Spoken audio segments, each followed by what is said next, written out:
ఓం గం గణాధిపతయే నమః. ఐం సరస్వత్యై నమః. ఓం శ్రీ గురుభ్యో నమః. హరి ఓం. శరదిందు సమాకారే పరబ్రహ్మస్వరూపిణే వాసరాపీఠ నిలయే సరస్వతీ నమోస్తుతే. ఓం వాగర్ధావివ సంపృక్తో వాగర్ధ ప్రతిపత్తయే జగతః పితరో వందే పార్వతీ పరమేశ్వరో. వీక్షిస్తున్నటువంటి ప్రేక్షకులందరికీ కూడా ఈ యొక్క డిసెంబర్ మాసంలో 16వ తేదీన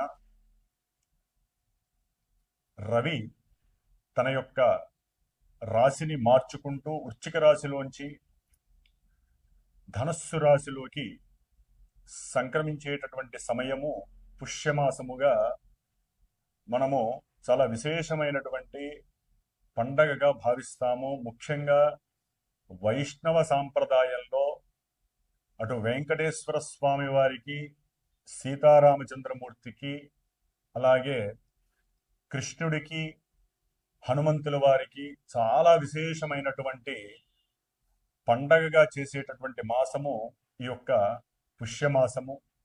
గోదాదేవిని కూడా చాలా విశేషంగా అర్చిస్తూ భగవంతుడికి సమస్త మానవాళి అంతా కూడా, సమస్త జీవులన్నీ కూడా సుఖంగా ప్రశాంతంగా ఈ భూమి మీదకి వచ్చినందుకు పూర్వజన్మల్లో చేసుకున్నటువంటి పుణ్యఫలాలన్నీ కూడా రావాలని ఆశిస్తూ ఎన్నో శ్లోకాలు, స్తోత్రాలు, మంత్రపఠనాలతో, ధూప దీప నివేదనలతో, ఉపవాస దీక్షలతో, అలాగే ఉదయాన్నే చక్కగా బ్రాహ్మీ ముహూర్తానికే నిద్రలేచి చాలా మంది, ఎక్కువ శాతం మంది మన యొక్క ఈ భరతఖండంలో సనాతన ధర్మాన్ని ఆచరించేటటువంటి ప్రతి వ్యక్తి, ప్రతి కుటుంబము కూడా చాలా ఆనంద పారవస్యముతో జరుపుకునేటటువంటి పండుగ దినము ఈ యొక్క దినములు పుష్యమాసము.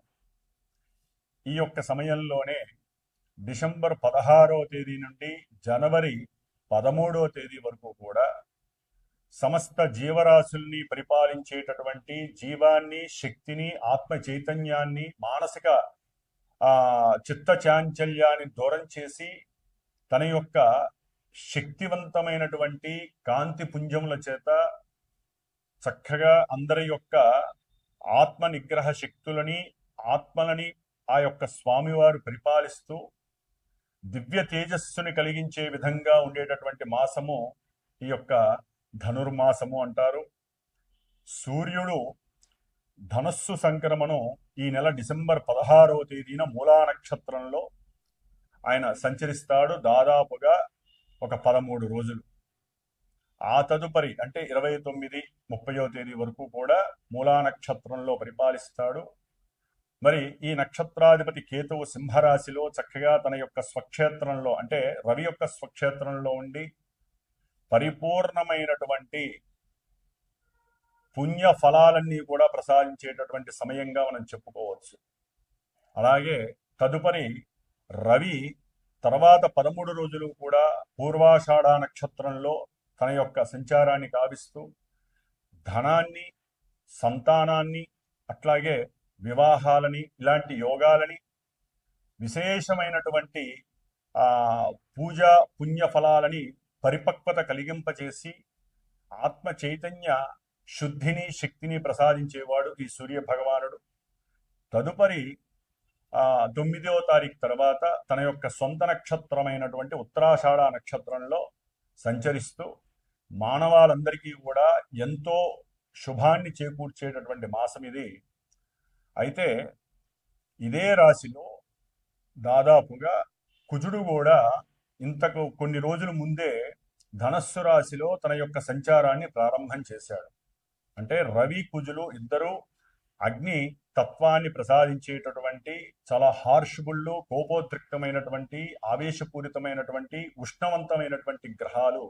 మరి అది ఉష్ణతత్వపు రాశి కూడా అయింది ధనస్సు రాశి. అగ్నితత్వపు రాశిలో 2 అగ్నితత్వపు గ్రహాలు ఉండటం చాలా వరకు కూడా మరి యొక్క స్థానాన్ని మన యొక్క జ్యోతిష శాస్త్రంలో ఉన్నతమైనటువంటి న్యాయస్థానాలకి, అట్లాగే విద్యాలయాలకి, ప్రొఫెసర్స్, న్యాయవాదులు, న్యాయస్థానాలు, జడ్జిలు, సమావేశాలు జరిపేటటువంటి పెద్ద పెద్ద ఆడిటోరియంస్, పూజా యజ్ఞాదులు, అట్లాగే హోమాదులు జరిగేటటువంటి పెద్ద పెద్ద ప్రదేశాలని, అలాగే మనం పూజ చేసుకునేటటువంటి పూజ గదుల్ని, ఇలా ఎన్నో విశేషమైనటువంటి, అట్లాగే దూర ప్రయాణాలని, ముఖ్యంగా విదేశాలలో నివసించేటటువంటి మానవికుల మీద ఈ యొక్క రవి కుజుల యొక్క ప్రభావము అత్యంత తీవ్రంగా ఉండబోతోంది.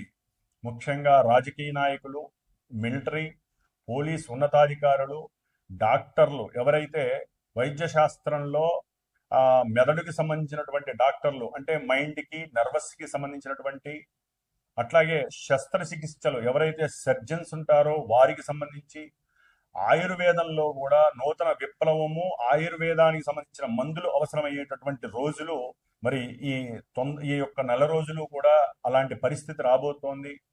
ఎన్నో ప్రయాణాల యందు ఆకస్మికంగా ఎన్నో రకాలైనటువంటి దుస్సంఘటనలు, దుర్ఘటనలు కూడా జరిగేటటువంటి సమయం ఇది.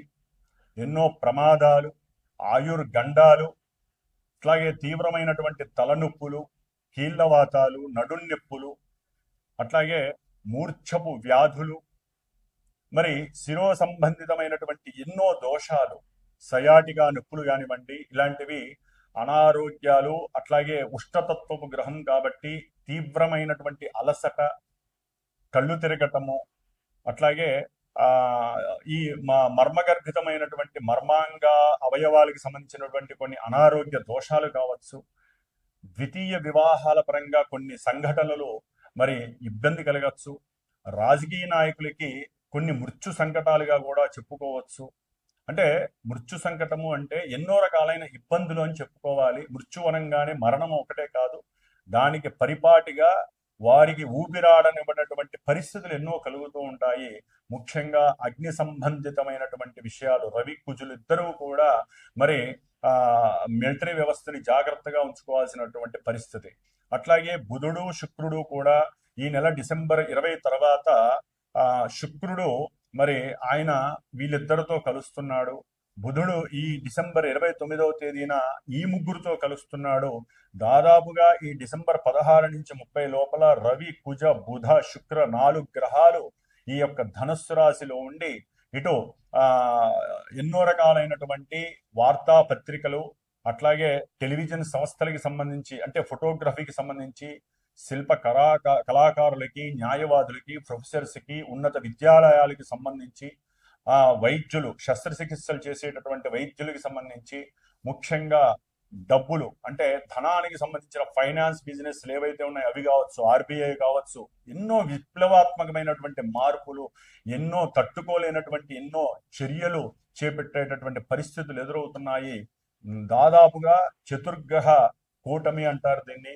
మరి ఈ నెలలో దాదాపు డిసెంబర్ 29, 30వ తేదీ నుండి జనవరి 13వ తేదీ వరకు ఈ 4 గ్రహాల ప్రభావంతో పాటుగా ఆల్రెడీ మీనరాశిలో, జలరాశిలో ఉన్నటువంటి పాపి అయినటువంటి శనిగ్రహం యొక్క వీక్షణ 10వ దృష్టి 4 గ్రహాల మీద పడుతోంది. అట్లాగే గురుడు ఒకందుకు గురుడు యొక్క దృష్టి, సప్తమ దృష్టి 4 మీద పడటం అనేటటువంటిది కొంత ఉపశమనం కలుగుతుంది. అంటే ఏదైనా సమస్యలు వచ్చినా అవన్నీ నెట్టివేసేటటువంటి శక్తి గురుడు ఇక్కడ ప్రసాదిస్తున్నాడు. ఏదేమైనప్పటికీ అగ్నిపరంగా, జలపరంగా, వాయుపరంగా, అంటే ఈ వీటికి సంబంధించినటువంటి ప్రయాణాల పరంగా ఏదైనా జాగ్రత్తలు వహించాలి. అట్లాగే ముఖ్యంగా విమానయాన సంస్థలలో ఎన్నో రకాలైనటువంటి వింత మార్పులు కలుగుతున్నాయి. కొంచెం జాగ్రత్త పడటం మంచిది. కొన్ని అగ్ని ప్రమాదాలు మనుషుల్ని చాలా ఇబ్బందికరమైనటువంటి పరిస్థితుల్లోకి నెట్టే పరిస్థితులు ఉన్నాయి. కాబట్టి సరే, రాహు కుంభరాశిలోనే ఉన్నారు, కేతువు సింహరాశిలోనే ఉన్నారు, అట్లాగే శని భగవానుడు మీనరాశిలో ఉన్నారు, వక్రీగత గురుడు మిథున రాశిలోకి వచ్చారు. కాబట్టి ఈ యొక్క సంచారాలు ముఖ్యంగా 4 గ్రహాలు మాత్రము ఒకే రాశిలో ఉండటం మరి అది కొంత ఇబ్బందికరమైన పరిస్థితి. ఇటు శుభగ్రహ దృష్టి, పాపగ్రహ దృష్టి వలన కొంత బ్యాలెన్సింగ్ అవుతుందేమో కానీ వచ్చే సమస్యలు మాత్రము చాలా ఇబ్బందికరంగా ప్రపంచానికి మారేటటువంటి అవకాశము, కొన్ని విప్లవాత్మకమైనటువంటి చర్యలు, కొట్లాటలు, ఎన్నో రకాలైనటువంటి, అంటే మనకి తూర్పు భాగంలో ఉన్నటువంటి కలకత్తా, పశ్చిమ బెంగాల్కి సంబంధించి ఏదైతే సరిహద్దు ప్రాంతాల్లో ఉన్న గ్రామాలు కావచ్చు, పట్టణాలు కావచ్చు, దానికి ఆనుకున్న దేశాల పరంగా కావచ్చు, ఎన్నో రకాలైనటువంటి దుర్ఘటనలు జరగడానికి ఈ యొక్క రవికుజుల యొక్క ప్రభావము, శని యొక్క దృష్టి ప్రభావము చాలా తీవ్రతరంగా ఉంటుంది.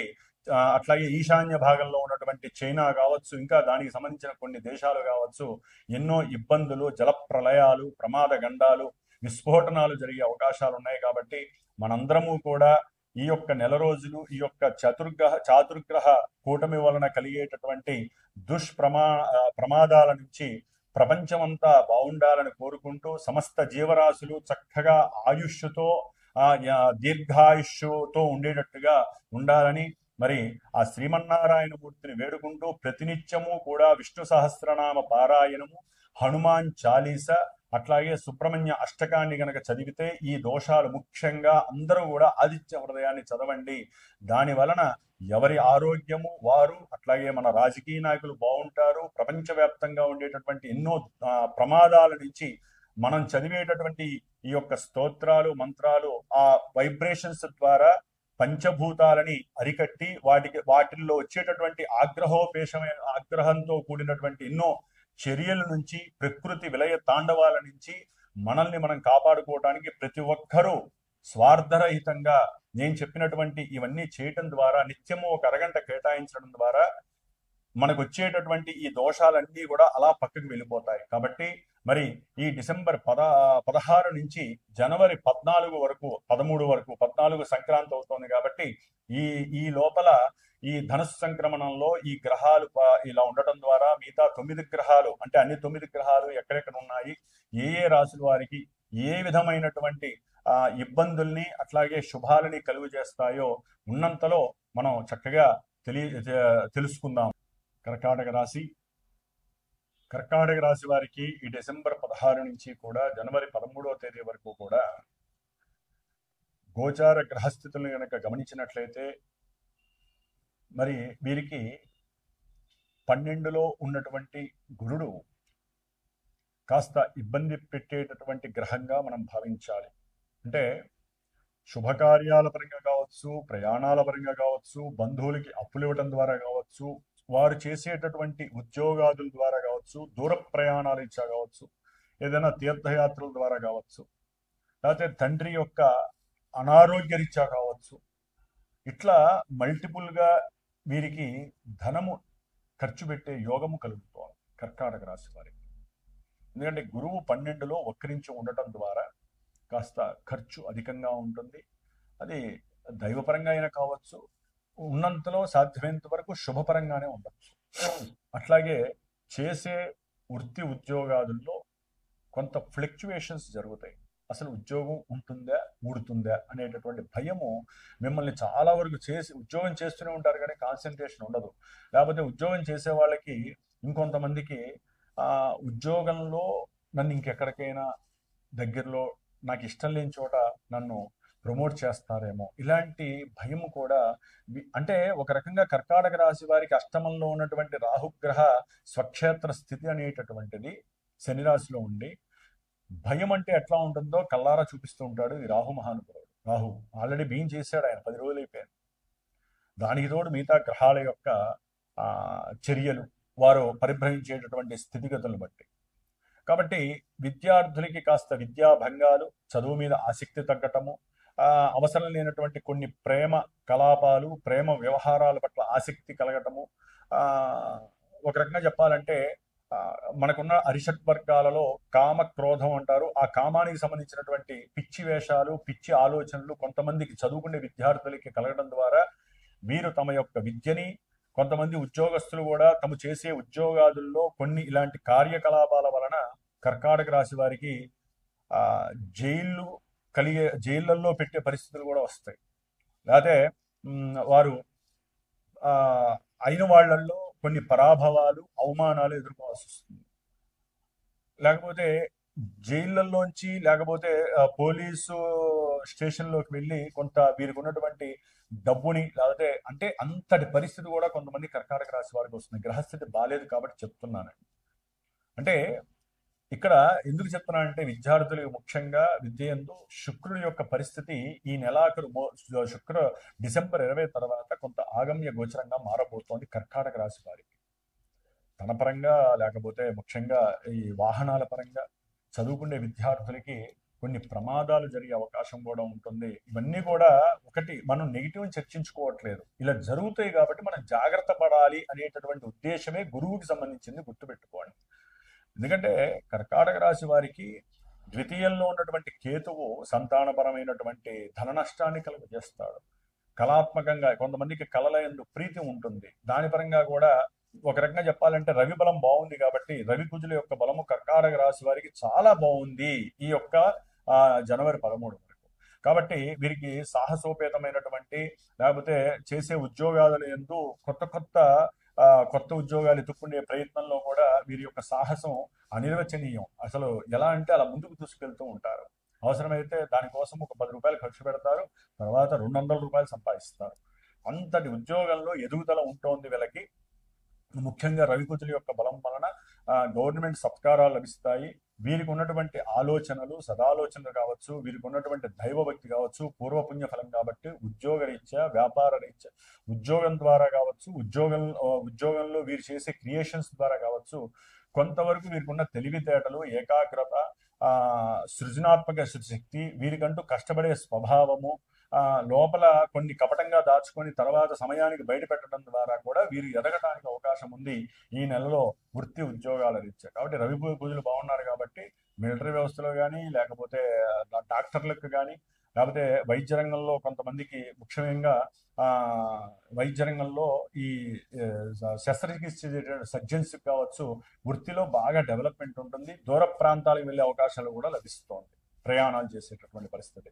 కాబట్టి ఏదేమైనప్పటికీ కూడా వ్యాపారంలో కొన్ని నష్టాలు, బంధువుల ద్వారా మోసాలు, నష్టాలు పడే అవకాశము డిసెంబరు 29 తర్వాత బుధగ్రహము ఆపరేట్ అవుతోంది. శుక్రగ్రహము కూడా ఈ డిసెంబర్ 20 తర్వాత రావడం ద్వారా ఇందాక చెప్పినట్టుగా ఎన్నో సమస్యలు వచ్చే అవకాశము. అష్టమంలో రాహు ఉన్నాడు కాబట్టి ఒక్క రవి కుజులు తప్ప మిగతా గ్రహాలన్నీ కూడా, శని భగవానుడు 9లో ఉన్నాడు అంటే దూర ప్రాంతాల్లో నివసించే వాళ్ళు కావచ్చు, లేకపోతే భార్యాభర్తలు కాస్త దూర ప్రయాణాలకు వెళ్ళేటప్పుడు కొన్ని జలగండాలు వస్తాయి, జాగ్రత్తగా ఉండండి. అంటే వర్షం పడవచ్చు, వడగాళ్ళు, ఏదైనా ఒక రకమైనటువంటి గాలులు మిమ్మల్ని ఇబ్బంది పెట్టచ్చు. ప్రయాణం చేసేటప్పుడు ఏదైనా ఇంజిన్లో ప్రాబ్లమ్స్ రావచ్చు. ఇట్లా ఎన్నో రకాల సమస్యల వలన మీరు చేసే దూర ప్రాంత ప్రయాణాల యందు ముందే అన్ని చెక్ చేసుకొని వెళ్ళటం వల్ల కొంత మీకు ఓదార్పు లభిస్తుంది, కాస్త వెళ్ళే కార్యక్రమం యందు సక్సెస్ కలుగుతుంది. ఏదేమైనా మీరు దుర్గాదేవిని ఎక్కువ ఆరాధించాలి. అట్లాగే విష్ణుమూర్తిని ఫోటో పెట్టుకొని ఓం నమో నారాయణ ఆయన్ని చూస్తూ ఎక్కువగా చేయడం ద్వారా ధనము, భార్యాభర్తలు, అట్లాగే విద్యపరంగా, వాక్కుపరంగా, బుద్ధిపరంగా, తెలివితేటల పరంగా ఎక్కువగా ఇవన్నీ కూడా నష్టపోకుండా ఉండటానికి ఆ యొక్క శ్రీమన్నారాయణ మూర్తిని చూస్తూ ఒక్క 10 నిమిషాలు దీపారాధన చేసి ఆయన ముందు కూర్చొని ఓం నమో నారాయణాయ అనే మంత్రాన్ని చదివితే ఇందాక నేను చెప్పినటువంటి దోషాలు పోవడానికి మీ వంతు ప్రయత్నంగా మీరు ఎక్కువ దైవ ధ్యానం చేయాలని మాత్రం గుర్తుపెట్టుకోండి. ఏదేమైనా మన జన్మజాతకమే అన్నిటినీ సూచిస్తుంది. దశలు కానీ అంతర్దశలు కానీ ఇదంతా కూడా కొంతవరకు మనకి ఓదార్పుని, కొంతవరకు మనకి పుషింగ్ని ఇచ్చేటటువంటి పరిస్థితే మాత్రమే. ఈ ప్రమాదాలు, ఈ సంఘటనలు, ఈ ఇబ్బందులు అందరికీ కలుగుతాయని మాత్రం దయచేసి ఎవరు అపార్థం చేసుకోకండి. గ్రహస్థితిని నమ్మాల్సిందే. అది జన్మజాతకంలో ఉంటేనే మనకి ఇక్కడ ప్రమోట్ అవుతూ ఉంటుంది. కాబట్టి అవి కొంతమంది చూపించుకుంటారు, కొంతమంది చూపించుకోకుండా వాళ్ళకి తెలియదు. కాబట్టి మనకి జన్మజాతకం అన్న ఉండాలి, లేదా ప్రశ్నాశాస్త్రం ద్వారా అన్న మనకి కలిగే ఈవెంట్స్ కరెక్టా కాదా అని తెలుసుకోవాలి. కాబట్టి ఈ విధంగా జ్యోతిష్యాన్ని మనం నమ్మాలి, దానికి తగ్గ రెమెడీస్, పరిహారాలు ఆచరించాలి. మన యొక్క సనాతన ధర్మంలో మన వంతు పాత్ర మనం దైవిక పూజా కర్మ క్రతువుల ద్వారా ఆచరిస్తూ సర్వే జనా సుఖినో భవంతు అని మనందరం కూడా ఆ యొక్క వైపుకి వెళ్తూ మనల్ని మనం రక్షించుకుంటూ ప్రపంచంలో ఉన్న జీవరాశులు, జనాన్ని అందరినీ కూడా రక్షించాలని ప్రార్థన చేద్దాం. ఓం నమో నారాయణాయ నమః.